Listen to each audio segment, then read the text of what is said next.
When she goes out and she gives speeches, she's constantly talking about the necessity of upholding international norms and rules and the rule of law. She's lived that. This is not something that she learned at Joe Biden's feet. This is something that she learned on her own. It's the Lawfare podcast. I'm Tyler McBrien, managing editor of Lawfare, with Michael Hirsh, a columnist for foreign policy. I think you will see in her someone who's going to talk tough, who's going to, spend on defense, but is going to be extremely reluctant to get involved in any kind of global conflicts. Today, we're talking about what a potential Kamala Harris administration foreign policy, or Harris Doctrine, might look like, as well as Michael's recent foreign policy essay reviewing books by Harris's top national security advisors, Philip Gordon and Rebecca Lissner. So Mike, I want to start with something that two of your colleagues at FP wrote on August 20th, Robbie and Amy Mackinnon. They said, quote, "If you want to learn more about the U.S. Democratic Party's foreign policy vision as the DNC gets underway this week, you have two options. First, a webpage that apparently hasn't been updated in 3 years, or a massive PDF document that is still written as if President Joe Biden, not Vice President Kamala Harris, is the party's candidate." So first, I want to ask a methodological question, if you'll indulge me. So to approach this question of what a potential Harris administration foreign policy, or a Harris Doctrine, if you want to call it that, might look like, where does one even start with this dearth of guidance from the Democratic Party itself? I think that's, a highly accurate assessment by my foreign policy colleagues, because, even now, when we're talking about, fewer than 70 days before the election, we don't have anything that would add up to a Harris Doctrine or have any real sense of what her own foreign policy views might be, separate from her role as vice president to Joe Biden. I think we just have to go on the idea that she is running as a champion of the legatee to the Biden foreign policy. She's out there defending it in speeches around the world and has been for the last 3.5 years. So if you want to know, what Kamala Harris's foreign policy is likely to be, you really should just examine the record of Joe Biden. Great. And then before we turn to some of her current advisors and the books they've written and their record, I want to stick with Kamala Harris just for another beat of, other things she's done and said or written. You had another great foreign policy article in which you talk about the sort of next generation of foreign policy, the places where Harris might break with Biden's foreign policy, or rather maybe even circle back to Obama foreign policy. You talked about how her time in the Senate, specifically the Intelligence and Homeland Security committees, have shaped her, beginning in 2017. Could you elaborate a bit on that, her journey in the Senate and how it might inform her foreign policy? Yeah, no, I think that's a really interesting dimension to her that Joe Biden doesn't really have as being, representative of an older Cold War generation. Literally within a few days of Kamala Harris being sworn in as the next senator from California, she joined the Senate Intelligence Committee, and this huge report dropped coming from the U.S. intelligence community showing how deeply Russia was involved in meddling in the 2016 election. And that became a very big story. And so she was involved in that investigation. Most of it was done behind closed doors. The Senate Intelligence Committee conducts some 80% of its hearings in classified session. So we don't know a lot about what was said, but from talking to her former aides in the Senate and other observers, she was deeply involved in this investigation. And she also got involved in a lot of other investigations into the use of the abuse of cyberspace by Russia and China, into the high-tech threat of intellectual property theft, particularly from China. You may remember the Huawei scandal involving a big Chinese company that was allegedly going to be spying on Americans if it was entered into wide use in the United States. So she got involved in all of this stuff, including some of the really over-the-horizon type threats like quantum computing, the regulation of artificial intelligence. It's interesting to note that in her acceptance speech at the convention the other week, when she talked about, being a tough commander-in-chief, which was sort of the main thrust of her comments on foreign policy. She also talked about competing with and beating China on some of these newer threats and the use of artificial intelligence in particular. And I found that very striking. So in this particular area, what you might call the sort of new era of high-tech threats that are coming from China, Russia, and Iran now. We know there's an FBI investigation into Iran's hacking of both the Trump and the Harris campaigns. We have a candidate here in Kamala Harris who's been ahead of the curve on this. And then staying with Harris just a bit longer, what else have you gleaned from either her speech at the DNC? She had a pretty big foreign policy speech in Munich in February. So in addition to these next generation threats, these over the horizon topics, China, what other views have you gotten from her in what she's said in terms of either issue areas or, what her views are towards certain regions? So perhaps the global south or elsewhere. Well, she obviously was saddled with trying to address the immigration problem at the start of the Biden administration. And of course, she didn't seem to do very well. I think she was treated a little bit unfairly there because all of these issue areas are not anything that was handed off to her. It's a contrast, actually, to what happened when Biden became Barack Obama's vice president, sort of a reversal of what we have now. Biden was the vastly more experienced foreign policy official working for Obama. And so Obama sort of handed off specific portfolios to him, like resolving the Iraq conflict, for example, after the surge. And that was not really the case with Harris. Biden has, with all his foreign policy experience, Harris with relatively little, wasn't given any area where she handled it completely on her own. The one thing that I would say about her that is distinctive, and this goes back to the question of election meddling, is that dating back to her days as a San Francisco district attorney and then California attorney general, she was very involved in all of the vulnerabilities that American democracy has to threats from abroad. And she segued very neatly into dealing with the threat from Russia and China in terms of, what they were trying to do, planting false messages and information on Facebook, for example, to undermine the election process here. She has really been steeped in that for a long time, and even before she came to Washington, when she was in California. So her familiarity with those areas really tends to, gives you an idea that when she goes out and she gives speeches, she's constantly talking about the necessity of upholding international norms and rules and the rule of law. She's lived that. This is not something that she learned at Joe Biden's feet. This is something that she learned on her own. So I think, we ought to be paying attention to Kamala Harris when she talks about how important the rule of law is in international relations. Yeah, and just to pick up on the first point you made, you noted in your piece called Kamala Harris's 21st Century Foreign Policy that in her 2019 memoir, The Truths We Hold, she wrote about how shocked she was by the state's backward voting technology when she first took office, how vulnerable it was to hacking, and that concern spread beyond just election infrastructure. So I thought that was an interesting and a sharp point. I also to turn to the second part of what you were talking about, her experience as a prosecutor, as attorney general.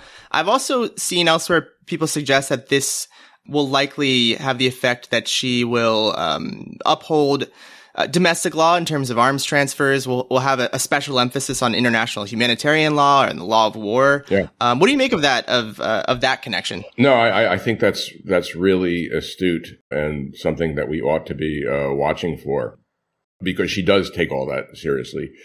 There's very little daylight between Harris and Biden, as we can see during her time as vice president. But one area is the upholding of humanitarian law. She's spoken with more of an edge than Biden has, for example, about what Israel's doing in Gaza, in terms of its violation of humanitarian law, and just, in general norms in the way it's conducted that war. Again, this is visceral with her. There's a reason why she speaks out about it this way, because she's lived it. And so, yes, I absolutely think that you would see that in a Harris administration. where something that, some presidents have tended to pay less attention to, which is international humanitarian law, would be on the forefront of her foreign policy. So we have a few Kamala Harris speeches. We have, her CV, which might give us some indication of her worldview. But in the absence of more material that she's written, something that you did in foreign policy in an essay called Preparing for a Less Arrogant America was to look at the two most recent books of her national security advisor and deputy national security advisor. So just starting with a bit of biography, who are those two figures? How long have they been in the Kamala Harris orbit? Yeah. And just lay it out there. Sure. Well, her national security advisor in the vice president's office is Philip Gordon, who is a well-known figure in Washington, a PhD from Johns Hopkins, an expert in Europe and the Middle East, who served in both the Clinton and the Obama administrations. He was seen as kind of a middle-of-the-road, fairly unremarkable guy who might, you might see him sort of inside the intellectual bubble of the Council on Foreign Relations tradition, right? Where the whole post-World War II concept of the U.S. as global overseer, creator, and preserver of the international system. That's where Philip Gordon comes out of. However, in 2020, he published a really, really interesting book that was a fierce dissection of regime change efforts by U.S. officials going all the way back to the 1953 ouster of the Iranian president at the time, which was orchestrated by the CIA. And he starts from there and then goes through our efforts in Afghanistan, both in the 1980s and post 9/11, and on to the Iraq invasion, of course, of 2003, and then efforts that were made after the 2011 Arab Spring to oust dictators in Libya, Syria, of course, and Egypt, where, you had that brief period after the ouster of Hosni Mubarak. And what's interesting is in that book, he basically says they all failed for mostly the same reasons: American hubris, an overestimation of what our impact could be, of what the beneficial impacts would be, an underestimation of all the hazards of these regime change efforts. And he basically concludes, look, this has not worked for us, going all the way back to that 1953 ouster of Mohammad Mossadegh, who was the Iranian president at the time, and says we should, think about going about this more differently, in a somewhat different way, in a somewhat more humble way. And to the extent we are dealing with rogue regimes around the world, the containment strategy that worked during the Cold War may be a better approach. So that, I pieced that together with another book, which I know we're going to discuss, by Rebecca Lissner, who is now Gordon's deputy national security advisor on the Harris staff. Yeah, as you were speaking, it's reminding me how much Gordon's thesis there of humility and pragmatism harkens back to, a Ben Rhodes type of character who, the world as it is, rather than, this high-minded optimism or idealism. I'm curious, what you make of perhaps the downsides of this kind of pragmatism. I think a lot of the upsides are obvious given the past couple decades of U.S. foreign policy. There's a quote here from Richard Haass, former president of CFR. He called Gordon judicious, careful, moderate, whatever the opposite of ideological is. But what are the downsides of that? Is it better to have a national security advisor who is ambitious, who is, wanting to hold the world to higher ideals? Well, look, I tend to agree with Gordon's general views of the risks and hazards of regime change, never more so than in the catastrophe that was the Iraq invasion, which I thought was an act of insanity at the time it was happening, and wrote and said that. I was obviously in the minority. But if you look at the downstream impact of that terrible decision by the George W. Bush administration, it's just mind-boggling how much damage it's done. Not least, as I write in my article, the biggest menace that the U.S. is dealing with right now in the Middle East is Iran, is the Islamic Republic.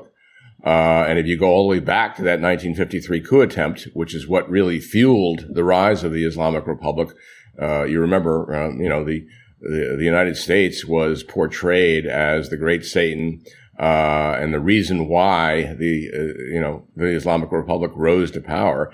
And then look at what happened after the 2003 invasion, when a U.S. Army study concluded only several years ago that the biggest victor to come out of the Iraq War was not us, was not Iraq or anyone else. It was Iran. You can see, just how much damage these regime change efforts have had. And I think that this new pragmatism, as you describe it, and I think that's accurate, is something that's infecting both political parties. I mean, whatever happens in the current race, Trump v. Harris, I think you are going to see for a long time to come a new pragmatism and a new humility, particularly about going in and trying regime change. It just almost never works. The only time in modern history that we can say that it definitively worked was post-World War II Japan and Germany. But those were unique circumstances and probably succeeded in part because both countries were highly advanced countries, economically and politically, but also because of the 40-year long Cold War, which kept U.S. presence in both countries and continues to do so today. Those are the exceptions. The rule is let's not meddle in other people's governments. And so I think that that's probably the view you're going to see. I think ideology is definitely out of fashion these days in U.S. foreign policy.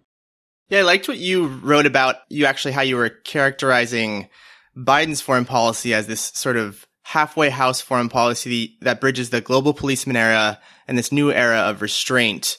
In a way, reading about Gordon, I almost felt like that he will continue this, trying to straddle both ideologies, but pragmatically and with humility, especially because, another piece I was reading on him that dissected the book felt that Gordon also pinned the blame on the characters involved rather than just the strategy. So Michael Brennis, for example, wrote, Gordon endorses the well-worn premises of U.S. national security, yet he expresses a persistent disappointment in its architects.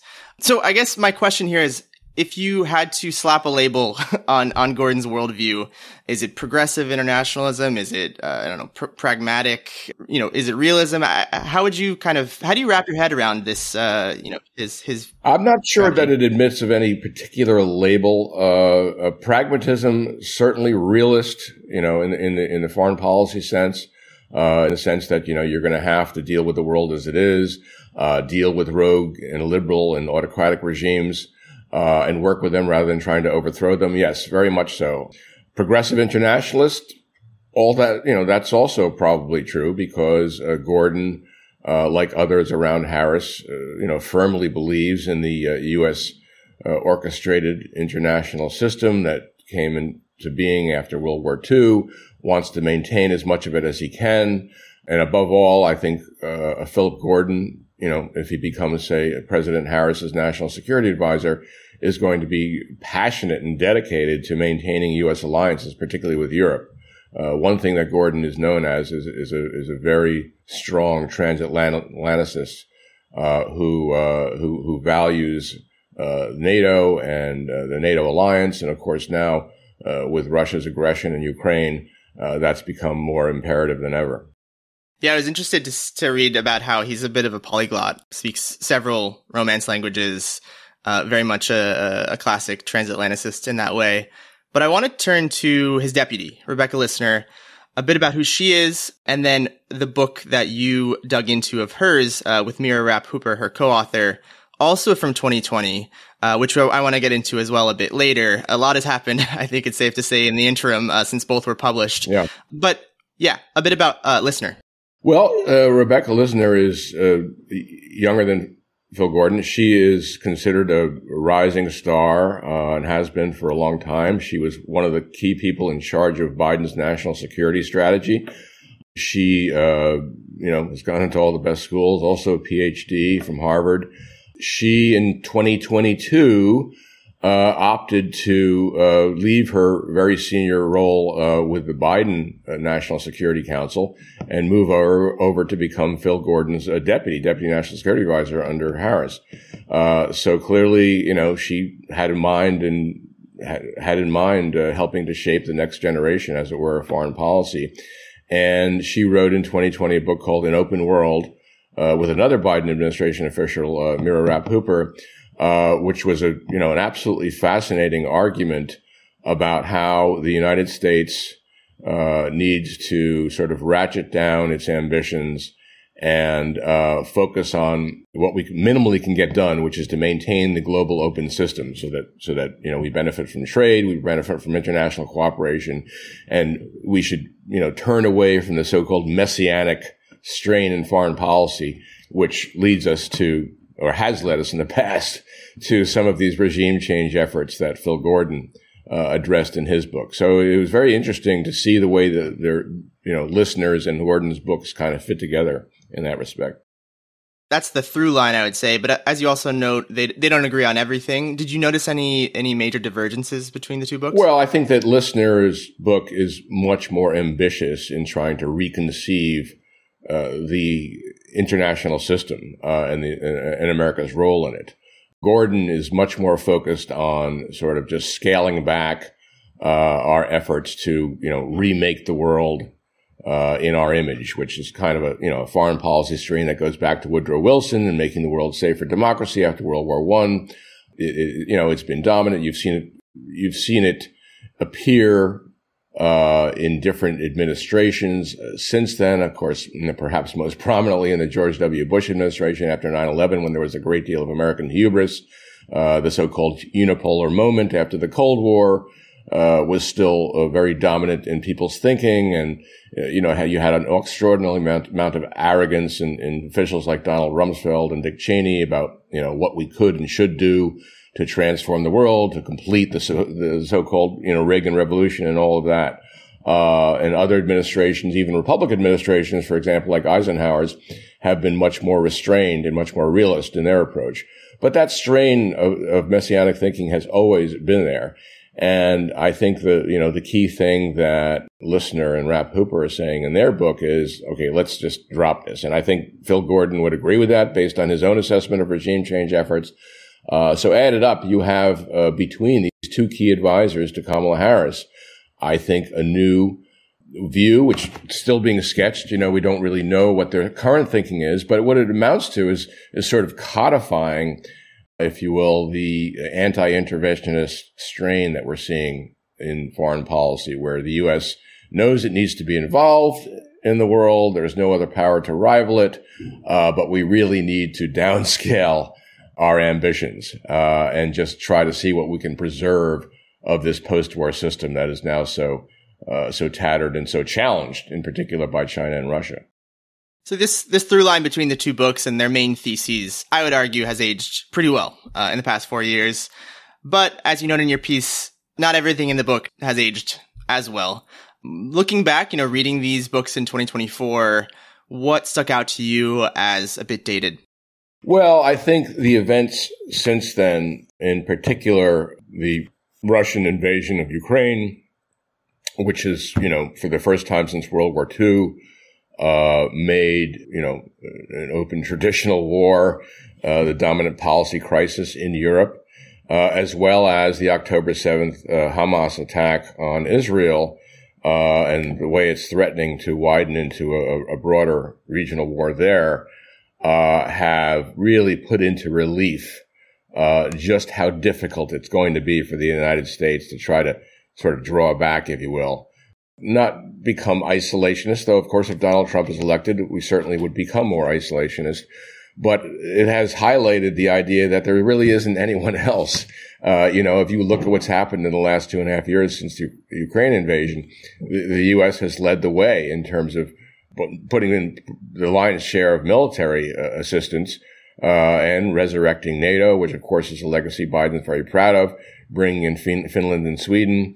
And then, of course, in the Middle East, you've had Washington forced to defend Israel from the air, Biden has sent in some carriers. He's sending in submarines, So there is this sense that since these books were published, the old role of Globocop, as I like to call it, which I think every American president, if there's one thing that Biden and Trump share, it's that they don't want to play this role as much anymore. I mean, Biden said so after he withdrew from Afghanistan, by the way, on Trump's plan, that we're just giving up all this notion of remaking other countries. I think that we've been sort of forced back into that role to some extent, just in pursuit of preserving stability and peace in these key regions. And of course, there's high tensions over Taiwan. And Biden has done a great deal to bolster U.S. alliances with Japan and South Korea, to supply military aid to, Australia. And so there's a sense that, as much as we would like to pull out, we are getting pulled back in, like that old line from The Godfather. And that we have no choice because there just simply is no one else who's going to be able to preserve their stability.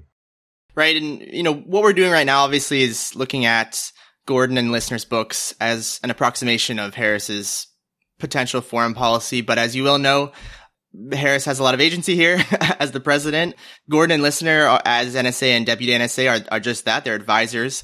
So in addition to, world events that are starting to perhaps pull America back into this hegemonic global cop role, why else might Harris not be so eager to embrace this worldview as eagerly or as fully as Gordon and Listner have in their books? Well, politics, to put it simply. I mean, certainly over the next few months until the election, you're going to see Harris presenting herself as a potentially strong and tough commander-in-chief, as she did in her acceptance speech at the Democratic Convention, talking about maintaining the U.S. military as the most lethal in the world.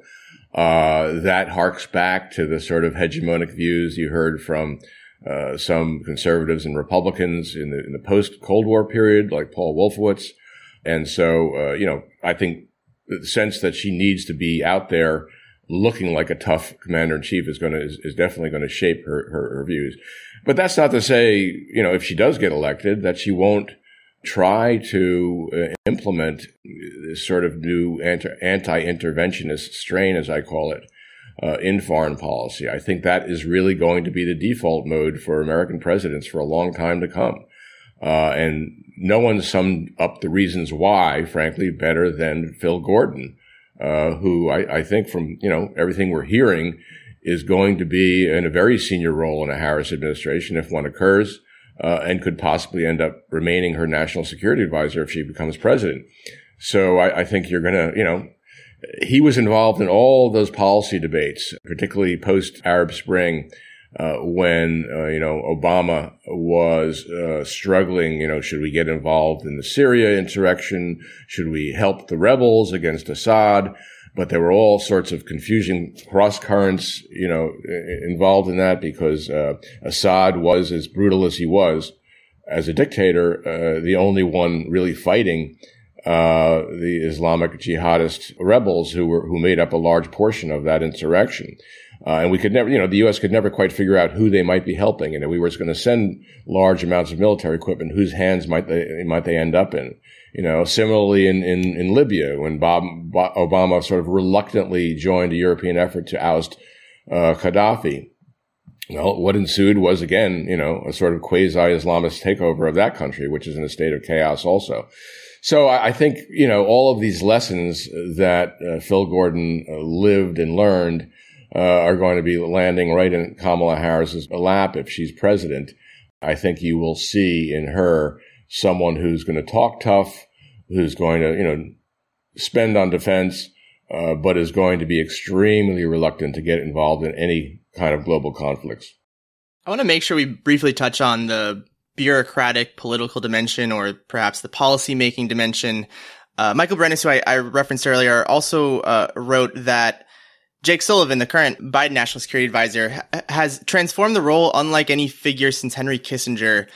making the NSC the most undemocratic yet essential institution of U.S. foreign policy making. So whether or not you would go that far, I think it's safe to say Jake Sullivan has his own brand of his own spin on the role. So assuming, again, Harris wins in November and assuming Gordon stays on as national security advisor, how would you contrast, how Gordon might approach the role and running the NSC versus how Sullivan has?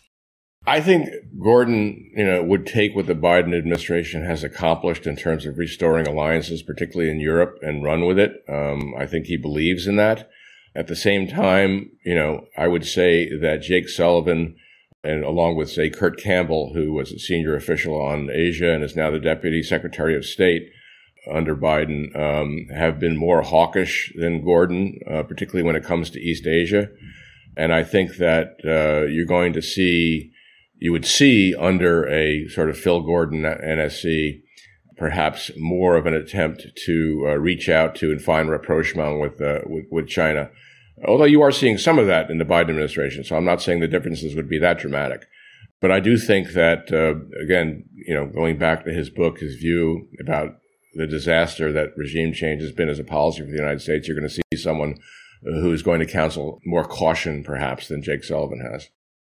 Now, with apologies for turning briefly to the upcoming election and Harris's opponent, Donald Trump, everything we just described of what could be the makings of a Harris foreign policy, how do you distinguish it from a potential second-term Trump foreign policy? And then, secondly, do you think it matters to voters?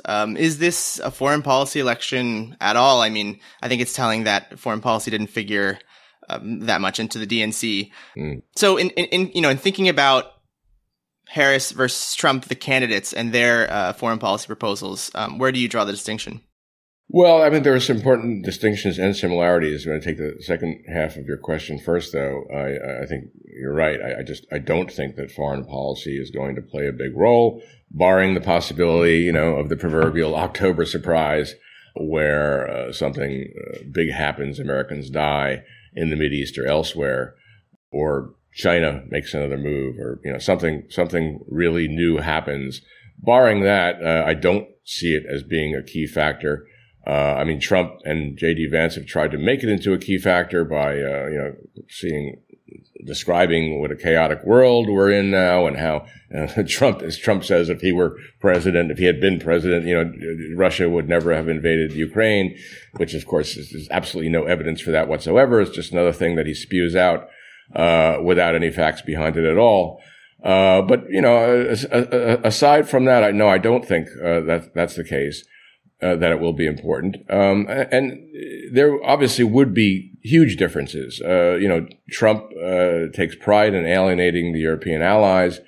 He obviously has made, the threat of a whole new range of tariffs a key point of the foreign policy he would bring. So he would definitely bring a more protectionist world that would probably damage international economic growth. But in other respects, not that different. One of the most interesting things to look at comparing the Biden administration and the Trump administration is how similar they have been in their approach to China, particularly economic threat from China. Biden has kept in place almost all of Trump's tariffs against China, and at the same time adopted what you might call a quasi-protectionist view of the U.S. economy. Which has included, a lot of industrial policy that once would have been seen as, as a very poor policy choice by both political parties a generation ago, the CHIPS Act and so forth. So I think you would see as many parallels, interestingly enough, as distinctions between a Harris and a Trump administration, with the signal exception, of course, of the way that President Harris would treat U.S. alliances. So I guess politics sometimes stops at the water's edge. Yeah. But I want to end here with a bit of a forward-looking thought exercise. So assuming, again, Harris wins in November, and barring, as you mentioned, any shocking geopolitical events, come January, what do you think will be at the top of Harris's agenda in the first week, the first 100 days? What are her first moves coming into office? Finding some way to resolve the Ukraine-Russia conflict.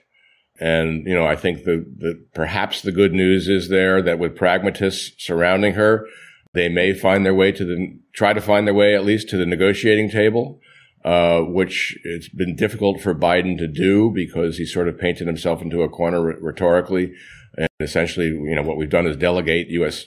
Strategy to Ukraine and to Volodymyr Zelensky, the Ukrainian president, which is dangerous because, most recently you've seen this invasion of Russia by Ukrainian forces as extremely provocative. But that would be her focus. Her focus would be to resolve in some way the Gaza conflict in the same way that Biden's doing. I fully expect that to be ongoing, particularly with Benjamin Netanyahu still as the Israeli prime minister.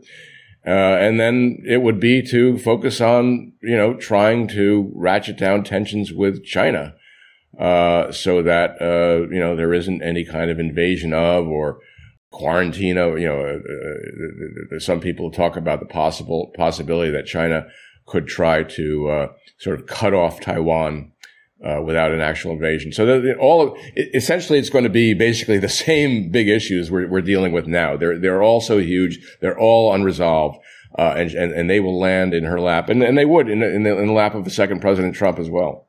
I mean, my own view is that one of the consummate ironies, of this era is that American presidents going back to Obama have wanted, to try to pull back a little bit to focus on fixing our own problems at home.